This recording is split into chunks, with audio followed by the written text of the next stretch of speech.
গণপরিবহন সংকট সমাধানে বিআরটিসির ৭০০ বাস রাস্তায় চলার কথা থাকলেও দেখা মেলা ভার। ২৩২টি ভাড়া দেয়া বিভিন্ন প্রতিষ্ঠানে সেবা নিয়ে নানা অভিযোগ। বাসগুলো খুবই কম, তারা হচ্ছে মানে এত পরিমাণ লোক নাই আর এত পরিমাণ তার এক একটা স্টপেজে ওয়েট করে যে মানুষ ভয়ে বিআরটিসি তারা ওখানে ওঠে। যারা চাকরি করে তাদের কেন সুবিধা পাবে, সাধারণ জনগণকে এর জন্য সুবিধা পাবে না।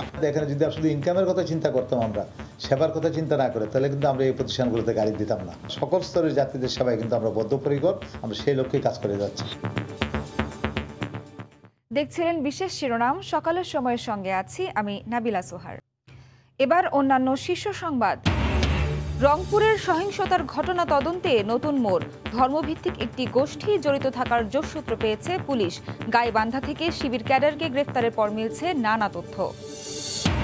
২২ দিনের নিষেধাজ্ঞা শেষে মাছ শিকারে নদীতে জেলেরা। মাওয়া আড়তে ইলিশ কিনতে ভিড়, ক্রেতার তুলনায় সরবরাহ কম, দামে আগুন। ১ থেকে ৩ লাখ টাকা দিলেই মিলবে মেডিকেল সহ যে কোনো বিশ্ববিদ্যালয়ে ভর্তির সুযোগ। মঞ্জুরি কমিশনের সদস্য পরিচয়ে প্রতারণার ফাঁদ, এক শিক্ষার্থী গ্রেফতার। দেশে প্রথম পরিকল্পিত সরকারি অফিস ব্যবস্থাপনা গড়ে উঠছে চট্টগ্রামে। একই সীমানায় থাকবে বিভাগীয় কমিশনার সহ ৪৪টি সরকারি দপ্তর, কমবে দুর্ভোগ।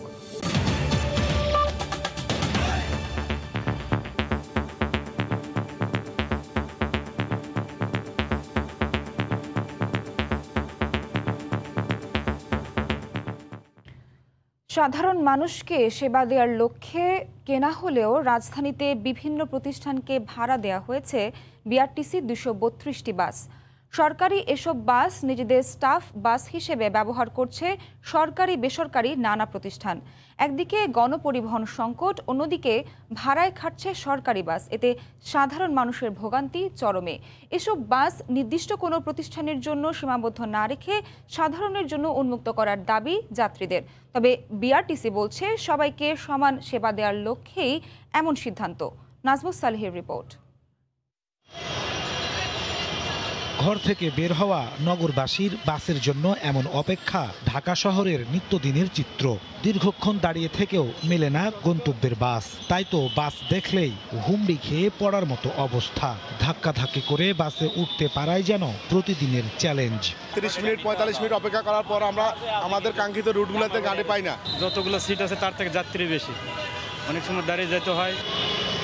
বাংলাদেশ সড়ক পরিবহন কর্পোরেশন বিআরটিসির হিসেব বলছে, গণপরিবহনের সংকট সমাধানে রাজধানীতে প্রায় ৭০০ বাস নামিয়েছেন তারা। খাতা কলমে বাসের সংখ্যা ৭০০ হলেও যাত্রীরা বলছেন মাঝে মধ্যে দেখা মেলে বিআরটিসির বাস। বিআরটিসির বাসগুলো খুবই কম, তারা হচ্ছে মানে এত পরিমাণ লোক নাই আর এত পরিমাণ তার এক একটা স্টপেজে ওয়েট করে যে মানুষ ভয়ে বিআরটিসি তারা ওখানে ওঠে না। এর উল্টো চিত্র দেখা যাবে রাজধানীর বেশ কয়েকটি এলাকায়, যেখানে অলস পড়ে আছে বিআরটিসির বাস। গণপরিবহন সংকটে রাস্তায় যখন মানুষের ভোগান্তি চরমে, তখন সরকারি বেসরকারি বিভিন্ন প্রতিষ্ঠানে ২৩২টি বাস ভাড়া দিয়ে রেখেছে বিআরটিসি। বাসগুলো নির্দিষ্ট যাত্রীদের জন্য ভাড়া না দিয়ে সাধারণ মানুষের জন্য উন্মুক্ত করার দাবি নাগরিকদের। বিভিন্ন প্রতিষ্ঠানের কাছে ভাড়া দেওয়া আছে, এটা আসলে চরম অনিয়ম, কারণ সাধারণ জনগণ চরম ভোগান্তি শিকার। যারা চাকরি করে তাদের কেন সুবিধা পাবে, সাধারণ জনগণকে এর জন্য সুবিধা পাবে না। তবে বিআরটিসির দাবি বাণিজ্যিক উদ্দেশ্যে নয়, বরং সব শ্রেণীর মানুষকে সমান সেবার আওতায় আনতেই তাদের এই উদ্যোগ। এখানে যদি শুধু ইনকামের কথা চিন্তা করতাম, আমরা সেবার কথা চিন্তা না করে, তাহলে কিন্তু আমরা এই প্রতিষ্ঠানগুলোতে গাড়ি দিতাম না। সকল স্তরের যাত্রীদের সেবায় কিন্তু আমরা বদ্ধপরিকর, আমরা সেই লক্ষ্যেই কাজ করে যাচ্ছি। গণপরিবহন সংকট সমাধানে নতুন ৩২০টি বাস কেনার প্রকল্প গ্রহণ করেছে বিআরটিসি। নাজমুস সালেহী, সময় সংবাদ, ঢাকা। রংপুরের পীরগঞ্জে মাঝিপাড়ার সহিংসতা ঘটনার তদন্ত নতুন মোড় নিয়েছে। ক্ষতিগ্রস্তরা শুরু থেকে ঘটনার সঙ্গে জামায়াত শিবিরের সংশ্লিষ্টতার অভিযোগ করে আসলেও গাইবান্ধা থেকে সহযোগী সহ সক্রিয় এক শিবির ক্যাডারকে গ্রেফতারের পর এই ঘটনায় ধর্মভিত্তিক একটি গোষ্ঠীর সম্পৃক্ততার যোগসূত্র পেয়েছে পুলিশ। তারিকুল ইসলাম ও শাকিল মাহমুদের ক্যামেরায় রতন সরকারের রিপোর্ট। পুলিশের বাধায় পরিতোষের বাড়িতে হামলা করতে না পেরে ৩০০ গজ দূরে মাঝিপল্লীতে ভাঙচুর, লুটপাট ও অগ্নিসংযোগ করে হামলাকারীরা। সেদিন এলাকার চিহ্নিত কিছু জামাত শিবিরের সাথী সমর্থকদের সঙ্গে শত শত অচেনা মানুষ সহিংসতায় অংশ নিয়েছিল। পরে জানা গেছে গাইবান্ধার পলাশবাড়ি, সাদুল্লাপুর, পাশের মিঠাপুকুর থেকে তারা এসেছিল। এলাকাগুলো জামাত শিবির অধ্যুষিত বলে পরিচিত। চিনতে পাইনি, মেলা মানুষজন হচ্ছিল। এরা বহিরাগত ছিল, আমাদের এলাকার লোকজন খুব কম ছিল। কেউ লুট করছে, কেউ বাড়িতে আগুন দিছে। আমরা এদের ভয়ে আমরা বউ বাচ্চাদেরকে নিয়ে মুসলমানদের বাড়িতে যাই, ধান খেতে লুকাই। এরই মধ্যে পুলিশ যাদের গ্রেফতার করেছে তাদের অনেকের বাড়ি ওই সব এলাকায়। সটিবাড়ি, মিঠাপুকুর, পলাশবাড়ি এই জায়গা থেকে ধরতেছে। জামাত শিবিরের লোকজন ছাড়া কিরা ঘটাবে এই ধরনের ঘটনা? মুসলমান তো ঘটনা নাই। প্রশাসন থাকাতেই এই পাড়াতে আসলো, আসে ওই বাড়িতে আগুন ধরে দিল। সোমবার পলাশবাড়ির ধাপেরহাট এলাকা থেকে মাঝিপল্লীর হামলায় সরাসরি জড়িত মামুন এবং ওমর ফারুক নামে 2 শিবির ক্যাডারকে গ্রেফতার করে 7 দিনের রিমান্ডের আবেদন করেছে পুলিশ। এদের মাধ্যমে ঘটনার মোটিভ ও মাস্টারমাইন্ডদের খুঁজে দেখতে চায় পুলিশ। তারা জামাত শিবিরের রাজনীতির সঙ্গে সম্পৃক্ত, পর্দার আড়ালে থেকে গোপনে গোপনে এই ধ্বংসাত্মক কার্যকলাপের সঙ্গে তারা লিপ্ত। এই ঘটনায় তাদের সরাসরি সম্পৃক্ততা রয়েছে। এরই মধ্যে পুলিশের হাতে গ্রেফতার 66 জনের মধ্যে প্রথম দফায় 37 জন এবং দ্বিতীয় দফায় আরও 13 জনকে রিমান্ডে নিয়ে করা জিজ্ঞাসাবাদে চাঞ্চল্যকর অনেক তথ্য পাওয়ার দাবি করছেন পুলিশ সুপার। রতন সরকার, সময় সংবাদ, রংপুর। ঢাকা বিশ্ববিদ্যালয়ে মেডিকেল সহ নামি দামি পাবলিক বিশ্ববিদ্যালয়ে পড়তে চান? 1 থেকে 3 লাখ টাকা দিলেই মিলবে স্বপ্নের এসব বিশ্ববিদ্যালয়ে ভর্তির সুযোগ।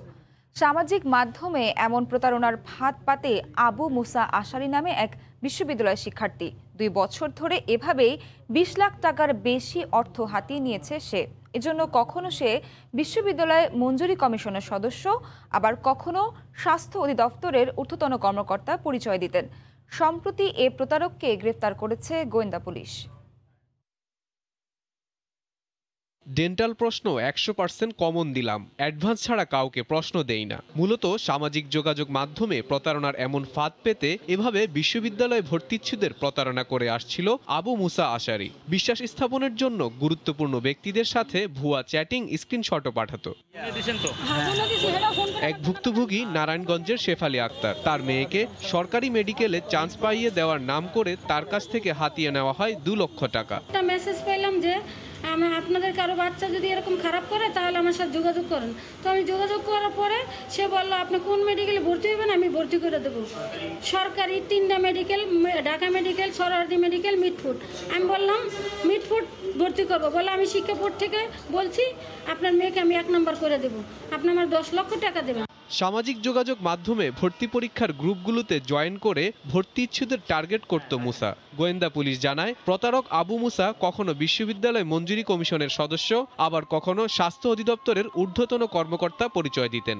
অথচ সে বিশ্ববিদ্যালয়ের গণ্ডি এখনো পার করতে পারেনি। বিভিন্ন নামে সে ফেক ফেসবুক আইডি তৈরি করে সে বিশ্ববিদ্যালয়ে যে প্রস্তুতি গ্রুপগুলি থাকে বিভিন্ন গ্রুপে সে নক করে সে তাদেরকে টোপ ফেলে।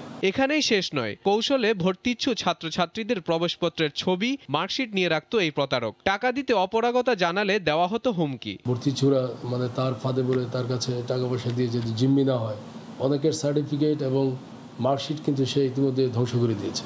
ওই পরীক্ষার্থীরাও আমরা সন্ধান পেয়েছি যে এই ফাঁদে যাতে না পড়ে, এই জন্য এই বিষয়টা আমি মনে করি যে এটা সকলে জানা উচিত। গ্রেফতারকৃত মুসার কাছ থেকে বিশ্ববিদ্যালয় মঞ্জুরি কমিশনের ভুয়া 2টি পরিচয়পত্র ও একাধিক ভুয়া এনআইডি জব্দ করা হয়। হাসিবুল হাসান, সময় সংবাদ, ঢাকা।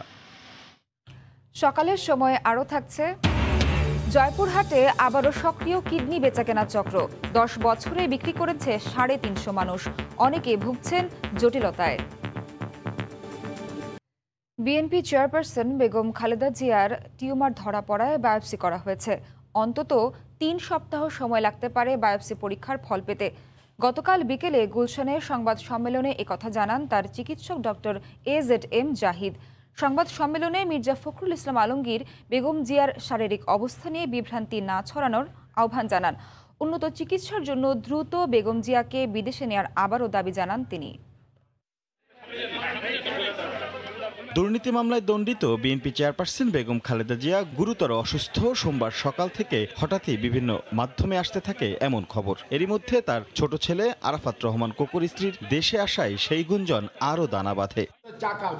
এরই প্রেক্ষিতে বিকেলে দলটির গুলশান কার্যালয়ে জরুরি সংবাদ সম্মেলন করা হয়। বেগম জিয়ার শারীরিক অবস্থার বিস্তারিত জানাতে সংবাদ সম্মেলনে যোগ দেন তার চিকিৎসক ডাক্তার ZM জাহিদ। তিনি জানান, জ্বর নিয়ে 12ই অক্টোবর হাসপাতালে ভর্তি হলে বেগম জিয়ার বেশ কিছু শারীরিক পরীক্ষা নিরীক্ষা করানো হয়। ধরা পড়ে তার শরীরে ছোট্ট একটি টিউমার। সিদ্ধান্ত নেওয়া হয় দ্রুত অপারেশনের। পরে তা বায়োপসি পরীক্ষার জন্য পাঠানো হয়। রিপোর্ট পেলেই পুরোপুরি নিশ্চিত হওয়া যাবে তার শারীরিক অবস্থা সম্পর্কে। বায়োপসি করার জন্যই ওনাকে আজকে ওটিতে নেওয়া হয়েছে, যেটি নিয়ে আমাদের সবারই জানার আগ্রহ রয়েছে বা উৎকণ্ঠা রয়েছে। বায়োপসি একটা ডায়াগনস্টিক প্রসেসের একটা পার্ট, এবং এই প্রসেসটার পরবর্তী চিকিৎসা কি হবে সেই পরীক্ষার উপর বেস করে পরবর্তী চিকিৎসা ওনার নির্ধারিত হবে এবং রেজাল্টের উপর বেস করে। সংবাদ সম্মেলনে মির্জা ফখরুল ইসলাম আলমগীর বেগম জিয়ার স্বাস্থ্য নিয়ে বিভ্রান্তি না ছড়ানোর আহ্বান জানান। আপনারা নিশ্চিত থাকুন যে আমাদের দেশেতে বেগম খালেদা জিয়া এখন একদম সুস্থ আছেন। এত দায়িত্ব জ্ঞানহীন মিডিয়া কেন হবে ভাই? ওয়াই? They must confirm. জিজ্ঞেস করতে হবে, যারা কাজ করছেন, যারা আছেন, আমাদেরকে জিজ্ঞেস করবে, ডাক্তার সাহেবকে জিজ্ঞেস করবে। আরে একটা বলে দিলেই হয়ে গেল। কি সমস্যাটা হয় এখানে যে আপনার এগুলো বলতে গিয়ে তিলকে তাল করে ফেলা হয়। উন্নত চিকিৎসার জন্য বেগম জিয়াকে আবারও বিদেশ নেয়ার সুযোগ দেওয়ার দাবি জানান মির্জা ফখরুল। সাবেক প্রধানমন্ত্রী সাধারণ মানুষের তো চিকিৎসার পাওয়ার অধিকার আছে। রাশেদ লিমন, সময় সংবাদ, ঢাকা। 22 দিনের নিষেধাজ্ঞা শেষে ভোলার মেঘনা তেতুলিয়া ইলিশ শিকারে নদীতে জাল ফেলেছেন জেলেরা। এদিকে মুন্সিগঞ্জের পদ্মাপাড়ের মাওয়া মৎস্য আড়তে ইলিশ কিনতে ভিড় করছেন ক্রেতারা। সবশেষ খবর জানাতে ভোলার মেঘনার পাড় থেকে সরাসরি যুক্ত হচ্ছেন রিপোর্টার নাসিরউদ্দিন লিটন এবং মাওয়া মৎস্য আড়তে আছেন সহকর্মী নাসিরউদ্দিন উজ্জ্বল। সরাসরি শুরুতেই যাচ্ছি ভোলায় লিটনের কাছে। লিটন। সোহার, দেশের সবচাইতে সুস্বাদু মাছ ইলিশ, এই ইলিশের উৎপাদন বৃদ্ধি এবং নিরাপদ প্রজননের জন্য গত 4 অক্টোবর থেকে 22 দিনের নিষেধাজ্ঞা দিয়েছিলেন সরকার। সেই নিষেধাজ্ঞা গত মধ্যরাতে শেষ হয়েছে। এই নিষেধাজ্ঞা শেষ হওয়ার পরপরই ভোলার মেঘনা এবং তেতুলিয়া পাড়ের জেলেরা নদীতে নামতে শুরু করেছে দলে দলে। আমরা আজকের যদি মেঘনার চিত্রের কথা বলি, তো মেঘনা আসলে জাল, জেলে এবং নৌকায় চিরচেনা রূপে আজকে এসেছে, যেটা গত 22 দিন জাল জেলে শূন্য ছিল ইলিশের উৎপাদন বৃদ্ধির তৎপরতার জন্য, আইন শৃঙ্খলা রক্ষাকারী বাহিনীর এই অভিযানের কারণে। আর জেলেরা এই গত রাত ধরে যারা মাছ ধরেছেন তারা এই ভোর থেকে ঘাটে ফিরতেছে। আমরা ভোলার উত্তর ভোলার ইলিশা মাছঘাটে রয়েছি। সেখানে সকাল থেকে আমরা যা দেখেছি যে জেলেরা মাছ নিয়ে ঘাটে ফিরছে এবং ঘাটের আড়তগুলোতে মাছ রেখে বিক্রি করে আবার নদীতে ছুটছে মাছ ধরার জন্য। আর প্রত্যেক বছরই মা ইলিশ রক্ষা অভিযানের পরপর যে পরিমাণ মাছ ধরা পড়ে, আজকে সকাল পর্যন্ত জেলেদের সাথে কথা বলে যেটা জানতে পেরেছি যে আসলে সে বিপুল পরিমাণ মাছ এখনো জেলেদের জালে ধরা পড়েনি। তবে তারা আশাবাদী যে ইলিশ ধরে যে 22 দিন তারা কর্মহীন ছিল, যে ক্ষতি হয়েছে সে ক্ষতি পুষিয়ে নেয়ার জন্য। আর সরকার যে নির্বিঘ্নে ডিম ছাড়ার জন্য যে ইলিশের অভিযান দিয়েছিল, সেই ডিম ছাড়ার তথ্য জেলেরা যেটা জানিয়েছে, এখন পর্যন্ত যে মাছ ধরা পড়ছে সে মাছের মধ্যে অধিকাংশ মাছের পেটে ডিম রয়েছে। এই ডিমের যে সরকার যে ছাড়ার জন্য যে অভিযান দিয়েছিল সেটা সফল হয়েছে কিনা সেটা এই মুহূর্তে আসলে তারা বলতে পারছে না। তবে তাদের দাবি হচ্ছে যে যথাসময়ে এই অভিযান হয়নি। তো আর জেলেরা যে 22 দিন কর্মহীন থাকার পরে এখন যে উৎসব আমেজে জেলেরা এবং ব্যবসায়ীরা নদীতে নেমেছে, তারা আশা করে যে এই ক্ষতি পুষিয়ে নিতে পারবে এই মেঘনা থেকে ইলিশ আহরণের মাধ্যমে। তো আমাদের ইলিশ ধরার খবর জানাবার জন্য, পদ্মার ইলিশ ধরার খবর জানাবার জন্য মুন্সিগঞ্জে রয়েছেন আমাদের সহকর্মী নাসিরউদ্দিন উজ্জ্বল। আমরা উজ্জ্বলের কাছ থেকে জানবো পদ্মা ইলিশ ধরার সর্বশেষ খবর। লিটন, এই যে 22 দিন পরে কিন্তু মাওয়া মৎস্য আড়তে প্রাণ ফিরে পেয়েছে। এখানকার যে রূপালী ইলিশ সেগুলো কিন্তু জেলের জালে ঝাঁকে ঝাঁকে ধরা পড়ছে, আর সেগুলো কিন্তু এই হাটে নিয়ে এসছে। আমি যদি একটু দেখাতে পারি যে এখন কিন্তু হাট একেবারে শেষ পর্যায়ে, তারপরেও আপনারা দেখছেন যে ইলিশের কেমন পসরা বসেছে এবং এগুলো কিন্তু তাজা ইলিশ। এই কিছু কিছুক্ষণ পর পর কিন্তু নদী পার থেকে জেলেরা নিয়ে আসছেন এবং সেখানে তারা বলছেন যে রূপালী ইলিশ যে ঝাঁকে ঝাঁকে ধরা পড়ছে সেটি কিন্তু রাত 12টা থেকে তারা অভিযান শেষে এই ইলিশগুলো ধরা শুরু করেছে। নদীর গভীরে দূর দূরান্তে যারা আছেন এখনো ইলিশ নিয়ে এসে কিন্তু সারতে পারেনি এবং তারা বলছেন আজকে যে বিপুল পরিমাণ ইলিশের ভরপুর ছিল আড়তগুলো সেটি কিন্তু আগামীকাল আরও বেড়ে যাবে এবং এখানে এত ইলিশ আসার পরেও ক্রেতা বেশি থাকবার কারণে কিন্তু 600 থেকে 1500 টাকা কেজি পর্যন্ত ইলিশ বিক্রি হয়েছে এবং এখানকার জেলে পল্লীগুলো কিন্তু আবার সরব হয়ে উঠেছে এবং এই যে ইলিশ শিকারী যেসব জেলেরা আছেন তারা কিন্তু হাসি মুখে আজকে এসছেন রূপালী ইলিশ নিয়ে এবং তারা বলছেন যে আজকে এই হাটে কিন্তু যত ইলিশ ছিল সেগুলো একেবারে তাজা পদ্মার ইলিশ এবং এই ইলিশ ভালো দামে বিক্রি করে কিন্তু তারা বেশ খুশি হয়েছেন এবং এখানকার যারা মৎস্যবী সংশ্লিষ্ট আছেন তারা বলছেন যে এই প্রধান প্রজনন মৌসুমে কিন্তু এখানে কারেন্ট জালে বিপুল পরিমাণ মা ইলিশ নিধন করা হয়েছে। তারপরেও কিন্তু তারা আশা করছেন যে আগামী বছরে ইলিশের উৎপাদন আরও বাড়বে। গেল মৌসুমে কিন্তু 1972 মেট্রিক টন ইলিশ উৎপাদন হয়েছে এবং তারা বলছেন যে এখানকার যে 10,064টি নিবন্ধিত জেলে রয়েছে সেই জেলেদের মধ্যে কিন্তু 3,600টি পরিবার ইলিশের সঙ্গে জড়িত রয়েছে। এবার এই ইলিশের যারা সম্পৃক্ত ছিলেন তারা অনেকে কিন্তু মানবেতর জীবনযাপন করলেও অনেকে আবার মৌসুমি জেলে যারা আছেন তারা কারেন্ট জাল নিয়ে বিপুল ভাবে তারা কিন্তু মা ইলিশ নিধন করেছেন এবং এই বিষয় কিন্তু আপনারা জানেন যে অনেক জেলেকে কারাগারে যেতে হয়েছে এবং অনেক যে কারেন্ট জাল সেগুলোকে পুড়িয়ে দেওয়া হয়েছে এবং অনেক জেলে নৌকা সেগুলোকে আটক রাখা হয়েছে এবং মা ইলিশ যেগুলো ধরা পড়েছিল সেগুলো কিন্তু বিলিয়ে দেওয়া হয়েছে। তারপরেও কিন্তু এখন যে সব মাছ ধরা পড়ছে জেলেরা বলছেন অধিকাংশ মাছের পেটে কিন্তু ডিম রয়েছে। তো এই ছিল মুন্সিগঞ্জের মাওয়া মৎস্য আড়তের সব শেষ। মাওয়া মৎস্য আড়ত থেকে এতক্ষণ আমাদের সঙ্গে সরাসরি যুক্ত ছিলেন রিপোর্টার নাসিরউদ্দিন উজ্জ্বল এবং তার আগে মেঘনার পাড় থেকে সরাসরি যুক্ত ছিলেন রিপোর্টার নাসিরউদ্দিন লিটন।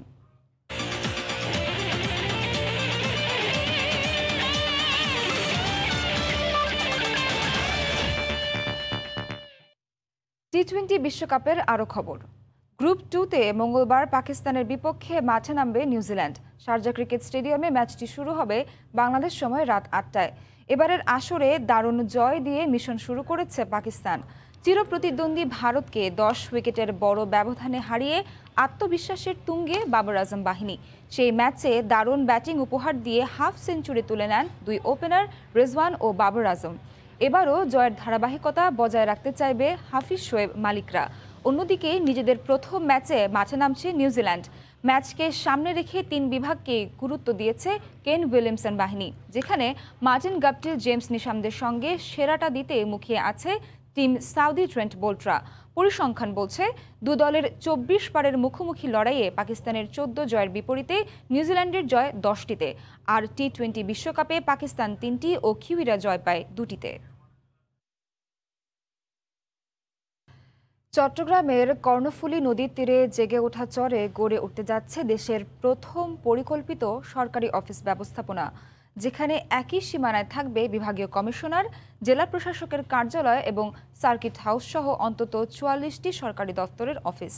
73 একর জায়গার ওপর মিনি সেক্রেটারিয়েট ফর চট্টগ্রাম নামের এই প্রকল্প বাস্তবায়ন হলে সেবা প্রার্থী মানুষের দুর্ভোগ কমার পাশাপাশি সংরক্ষণ করা যাবে ঐতিহ্যবাহী পরীর পাহাড়। শাখাউত টিপুর ক্যামেরায় বিস্তারিত জানাচ্ছেন কমল দে। কয়েক যুগ আগে কর্ণফুলী নদীর তীরে জেগে ওঠা এই চরে শেষ পর্যন্ত হতে যাচ্ছে মিনি সেক্রেটারিয়েট ফর চট্টগ্রাম। প্রধানমন্ত্রীর অনুশাসন পাওয়ার পরপরই শুরু হয়ে গেছে প্রকল্পটি এগিয়ে নেওয়ার কাজ। ইতিমধ্যে প্রাথমিক ডিজাইন করে চূড়ান্ত অনুমোদনের অপেক্ষায় রয়েছে চট্টগ্রামের জেলা প্রশাসন। এক একটি অফিস এক এক জায়গায় থাকাতে আসলে মানুষের অনেক ভোগান্তির সৃষ্টি হচ্ছে। সেই জন্য আমরা যেটি চেষ্টা করছি, চট্টগ্রামের 44টি সরকারি অফিস একই জায়গায় করার আমরা পরিকল্পনা গ্রহণ করেছি। বর্তমানে চট্টগ্রামের সরকারি 33টি প্রতিষ্ঠানের নিজস্ব কোনো কার্যালয় নেই। নগরীর বিভিন্ন স্থানে ছড়িয়ে ছিটিয়ে থাকা এসব কার্যালয়ে সেবা নিতে গিয়ে সাধারণ মানুষকে ভোগান্তিতে পড়তে হয়। চট্টগ্রামের বিভাগীয় কমিশনার এবং জেলা প্রশাসকের কার্যালয়ের পাশাপাশি নিজস্ব কার্যালয় না থাকা সরকারি দপ্তরগুলির স্থান হবে এখানে। আদালত ভবন, দ্বিতীয় সার্কিট হাউস তৈরি হবে এই ভূমিতে। সে সাথে হাসপাতাল, ট্রেনিং একাডেমি এবং আবাসনের ব্যবস্থাও থাকছে এই পরিকল্পনায়। সব ধরনের সুযোগ সুবিধা সম্বলিত একটা সরকারি সমন্বিত কমপ্লেক্স তৈরি হবে। এদিকে চট্টগ্রামের ঐতিহ্য হিসেবে চিহ্নিত পরীর পাহাড়ে বিভাগীয় কমিশনার এবং জেলা প্রশাসকের কার্যালয়ের পাশাপাশি অবস্থান রয়েছে আদালত ভবনের। সময়ের সাথে এখানে কর্মব্যস্ততা বাড়ায় ক্রমশ ঝুঁকিপূর্ণ হয়ে উঠছে পাহাড়ের উপর গড়ে ওঠা এসব স্থাপনা। এই অবস্থায় সরকারি দপ্তরগুলো সরিয়ে নিয়ে ওই পরীর পাহাড়কে সংরক্ষণের কথা বলছেন নগর পরিকল্পনাবিদ। পরীর পাহাড় আমাদের একটা ঐতিহ্যবাহী একটা স্থান, সেই পাহাড়কে অবৈধ স্থাপনা মুক্ত করে সংরক্ষণ করা হোক। আগামী বছর থেকে এর নির্মাণ কাজ শুরু হলে 2024 সালের মধ্যে এর কাজ শেষ হবে। একেবারে কর্ণফুলী নদীর তীর ঘেঁষে গড়ে উঠছে দেশের প্রথম পরিকল্পিত সরকারি স্থাপনা। এক সীমানার মধ্যে নিয়ে আসা হচ্ছে অন্তত 44টি সরকারি কার্যালয়কে। তবে যেহেতু নদীর তীরে হচ্ছে, সেখানকার প্রাকৃতিক পরিবেশ অটুট রেখে এই স্থাপনাগুলো তৈরি হবে এমনটি জানিয়েছে চট্টগ্রামের জেলা প্রশাসন। কর্ণফুলী নদীর তীর থেকে কমল দে, সময় সংবাদ। খুলনা শহরের প্রবেশদ্বার গল্লামারীতে নির্মিত নতুন ও পুরনো দুটি সেতু ভেঙে ফেলার সিদ্ধান্ত নিয়েছে সড়ক বিভাগ। সেই সাথে 56 কোটি টাকা ব্যয়ে 4 লেনের নতুন সেতু নির্মাণের প্রস্তাব মন্ত্রণালয়ে পাঠিয়েছে সংস্থাটি। নদীর দুই তীরে ইউরোপ সহ হাতিরঝিলের আদলে তৈরি হবে নতুন এই সেতু। এর নকশা তৈরির কাজ করছে খুলনা প্রকৌশল ও প্রযুক্তি বিশ্ববিদ্যালয়। খুলনা থেকে তরিকুল ইসলামের প্রতিবেদন, ক্যামেরায় ছিলেন আবুল বাশার। যানবাহনের চাপ বেড়ে যাওয়ায় 2014 সালে গল্লামারীতে প্রায় 7 কোটি টাকা ব্যয়ে ময়ূর নদীর উপর থাকা একটি সেতুর পাশে নতুন একটি সেতু তৈরির কাজ শুরু হয়, যা শেষ হয় 2016 সালে। তবে অপরিকল্পিতভাবে নদীর পানির উচ্চতা থেকে মাত্র 5 ফুট উঁচুতে তৈরি হয় ব্রিজটি। এরপর নতুন করে শেরেবাংলা রোড 4 লেনে উন্নীত করার কাজ শুরু হয়। সেতুটি সড়ক থেকে নিচু হয়ে যাওয়ার শঙ্কা দেখা দেয়। ফলে এখানে আগেই থাকা সেতুটি সহ নতুন নির্মিত দুটি সেতুই ভেঙে ফেলার সিদ্ধান্ত নেওয়া হয়। বর্তমানে সেতু দিয়ে চলাচলে নানা ভোগান্তিতে পড়ছেন সাধারণ মানুষ। এই আশেপাশে চলাফেরা বহুত কষ্ট হয়, ওদিকে লোক আসতে পারে না, এদিকে লোক যাইতে পারতেছে না। এই যে ব্রিজটা এখন আছে, যে কোনো মূর্তি ভেঙে ছিঁড়ে পড়বে, এতে যাত্রীর জীবনের ঝুঁকিপূর্ণ, আমাদের ঝুঁকিপূর্ণ। জামে পড়ে থাকতে ওই জায়গায় গেলে 5 মিনিট 4 মিনিট চলে যায়। যখন ভালো থাকবে তখন তো আমরা ভালোভাবে পার হয়ে যাব, চাপ থাকবে না। 4 লেনে ব্রিজ করা অবশ্যই ভালো হবে, কারণ যানজট কমে যাবে, মানুষের যাতায়াতের জন্য সুবিধা হবে। নতুন এই সেতু নির্মিত হলে পর্যটকদের দৃষ্টি কাড়বে বলে মনে করেন এই নগর পরিকল্পনাবিদ। এই ব্রিজটা বেশ উঁচু হবে, নিচ থেকে যে কোনো এক্সকাভেশন করে যদি খাল, এখান থেকে নৌকা বলেন, ইঞ্জিন বা যে কোনো ছোট শিপ ভেসেল যেতে পারবে। ব্রিজটা অত্যন্ত দৃষ্টিনন্দন হবে, জাস্ট লাইক হাতিরঝিলের মতো। নদী রক্ষা কমিশনের সুপারিশ ও বিআইডব্লিউটি এর মতামতের ভিত্তিতে নদী থেকে 15 ফুট উচ্চতায় নতুন সেতু নির্মাণের পরিকল্পনা নিয়েছে সড়ক বিভাগ। যদি এটা বাস্তবায়ন হয়, নিঃসন্দেহে এটা একটা ভালো উদ্যোগ। সেই সাথে আমাদের ময়ূর নদীটাও সচল থাকবে। ওখানে ফিজিবিলিটি স্টাডি প্রায় সাইন হওয়ার পথে। সেই ক্ষেত্রে ময়ূর নদীর চিত্র আরও পাল্টে যাবে। সেই সাথে যোগ হবে আপনার এই ব্রিজের সৌন্দর্য। 4 লেনের নতুন এই সেতু নির্মাণের ব্যয় ধরা হয়েছে 56 কোটি টাকা। সেতুটির দৈর্ঘ্য হবে 74 মিটার আর প্রস্থ 22 মিটার। তরিকুল ইসলাম, সময় সংবাদ, খুলনা। জয়পুরহাটের কালাইয়ে আবারও সক্রিয় হয়ে উঠেছে কিডনি বেচাকেনা চক্রের দালালেরা। তাদের খপ্পরে পড়ে গত 10 বছরে 350 মানুষ কিডনি বিক্রি করে ভিটে ছাড়া ও রোগে আক্রান্ত। তবে পুলিশ ও প্রশাসনের দাবি, সাধারণ মানুষের জনসচেতনতা বাড়াতে ও কিডনি বেচাকেনা বন্ধে কাজ করছে তারা। জয়পুরহাট থেকে স্টাফ রিপোর্টার শাহিদুল ইসলাম সবুজের পাঠানো তথ্য ছবি নিয়ে রিপোর্ট। দেশের আইন অনুযায়ী কিডনি বিক্রিতে রয়েছে নানা নিষেধাজ্ঞা, অথচ জয়পুরহাটের কালাইয়ে স্থানীয় দালাল চক্রের খপ্পরে পড়ে 2011 সাল থেকে শুরু হয় কিডনি বিক্রির প্রবণতা। সে সময় গণমাধ্যমে কিডনি বিক্রির খবর প্রকাশ পেলে নড়েচড়ে বসে স্থানীয় প্রশাসন। এরপর দীর্ঘদিন বন্ধ থাকলেও আবারও সক্রিয় হয়ে ওঠে চক্রের দালাল সদস্যরা। অভাব দূর করতে কিডনি বিক্রি করে দেয়া এসব সাধারণ মানুষ আজ অনেকেই বাড়ি ছাড়া। অনেক কষ্ট ছিল, মানুষের বাড়িতে কাজ করে করে খাইছি, আমার সংসার চলে না। তখন আমি অভাবে পড়ে এটা করেছি। আমি অভাবের কারণে ঢাকা পিজি হাসপাতালে 2 লাখ টাকা দিয়ে আমার কিডনি আমি বিক্রি করেছি। আজ তক পর্যন্ত সেই কিডনি বেচতেছে, তারা ঢাকায় থাকে বা কলকাতা থাকে। 2011 সাল থেকে 2015 সাল পর্যন্ত কালাই উপজেলার বিভিন্ন ইউনিয়নের 23টি গ্রামের মানুষ কিডনি বেচাকেনার সাথে জড়িত থাকলেও সম্প্রতি আরও 8টি গ্রামের মানুষ জড়িয়ে পড়েছেন। এতে করে তারা প্রায় সময়ই কিডনি রোগের বিভিন্ন সমস্যা নিয়ে স্থানীয় উপজেলা স্বাস্থ্য কমপ্লেক্সে চিকিৎসা নিচ্ছেন। কিডনি ড্যামেজের কারণে তার লাইফ থ্রেটানিং কন্ডিশন, ডায়ালাইসিসটা অত্যাধিক অতি প্রয়োজনীয় একটা ব্যাপার হয়ে দাঁড়ায়। এছাড়া অন্যান্য সমস্যা বা পোস্ট অপারেটিভ কমপ্লিকেশনেও একজন কিডনি দাতা আমাদের কাছে আসতে পারেন। যারা কিডনি দিয়েছে তারাই দালাল, তারা পার্শ্ববর্তী এলাকা গোবিন্দগঞ্জের মধ্যে কিডনি বেচাকেনা করতেছে। সাধারণ মানুষদের জনসচেতনতা বাড়াতে এবং কিডনি বেচাকেনা বন্ধে পুলিশ ও প্রশাসন কাজ করছে। জনগণকে সচেতন করার চেষ্টা করছি তারা যেন কিডনি চক্রের সাথে জড়িত না হয়। যারা জড়িত তারা যেখানেই হোক তাদেরকে আমরা বের করে আইনের আওতায় আনব। গণমাধ্যমের তথ্য মতে 2011 সাল থেকে 2020 সাল পর্যন্ত জেলার 23টি গ্রামের 3 শতাধিক মানুষ কিডনি বিক্রি করেছেন। সময় সংবাদ, জয়পুরহাট। করোনাকালে চাহিদা বেড়ে যাওয়ায় লাভবান টাঙ্গাইলের বিখ্যাত মধুপুরের আনারস উৎপাদন ও বাজারজাতকরণের সঙ্গে জড়িত কৃষক ও ব্যবসায়ীরা। চাষিরা খরচের 3 থেকে 4 গুণ মুনাফা তুলতে পারছেন। তবে আনারসের বাজারটি রাস্তার ওপরে বসায় প্রতিনিয়ত সমস্যার সম্মুখীন হতে হচ্ছে ব্যবসায়ীদের। কাদের তালুকদারের পাঠানো তথ্য ও রাশেদ খানের ছবি নিয়ে রিপোর্ট। মহামারী করোনা যেন টাঙ্গাইলের আনারস চাষিদের জন্য আশীর্বাদ হয়ে এসেছে। করোনার আগে চাষিরা বিভিন্ন ওষুধ কোম্পানির কুপরামর্শে মাত্রাতিরিক্ত হরমোন প্রয়োগ করে অল্প সময়ে আনারস মোটাতাজা করে পাকিয়ে ফেলতেন। এতে স্বাদ গন্ধহীন আনারস থেকে মুখ ফিরিয়ে নেন ক্রেতারা, আর চাষিদেরও গুনতে হতো লোকসান। এখন কৃষি বিভাগের পরামর্শ নেন তারা, ত্যাগ করেন অসাধু পথ। আবারও আনারসের স্বাদ গন্ধ ফিরে আসে। করোনাকালে বিভিন্ন ফলের পাশাপাশি আনারসেরও ব্যাপক চাহিদা পায়, ফলে অন্যান্য সময়ের চেয়ে দ্বিগুণ দাম পেতে থাকেন কৃষকরা। আনারসটা তো টক জাতীয়, আনারসটা এখন খাইতেছে, আগে তো এরকম আনারস খাইতো না, সারা বাংলাদেশে খাইতেছে আনারস।